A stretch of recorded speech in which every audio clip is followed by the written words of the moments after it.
Okay, so I'm repping Kelly Community's Bow Tie Tuesday.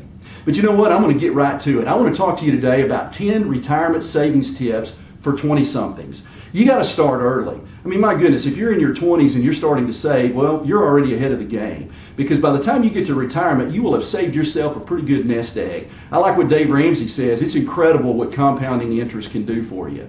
Now, what about 401ks? You know, you can go work for people that have 401k match type setups. For instance, you may work for an employer that says, if you'll save money into your 401k, we'll match up 50 cents on the dollar up to 6%. There are still places that do that. I would challenge you to think about that and try to find that. Set up automatic withholding. Don't rely on your discipline, okay? Because some of us aren't very disciplined. And so what we need to do is we need to make sure that we're withholding automatically. So think about that. Reduce your tax bill. How do you do that? Well, save money into the traditional 401k. And if you don't have access to that, I would challenge you to consider a IRA, which is an individual retirement agreement or account. All right, so think about that. And then there are Roth accounts. What you do with Roth accounts is you end up paying the interest now when you're in a lower tax bracket, and then when you use the money down the road, it's helpful. We can help you with that here at Kelly Community.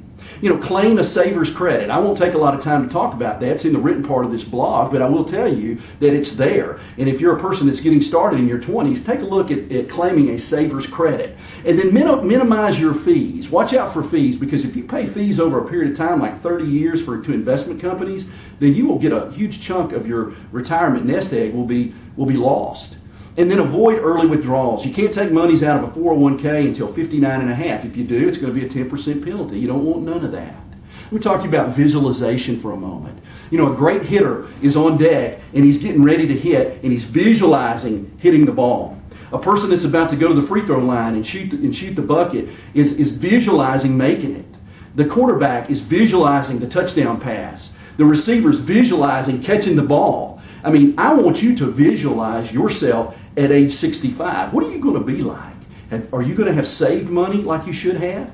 Are you going to be debt-free as possible? Are you going to have that mortgage paid off? And then there's long-term care and burial stuff that you're going to have to deal with as you get older. All of these things ought to be dealt with. Visualize yourself having success in that regard.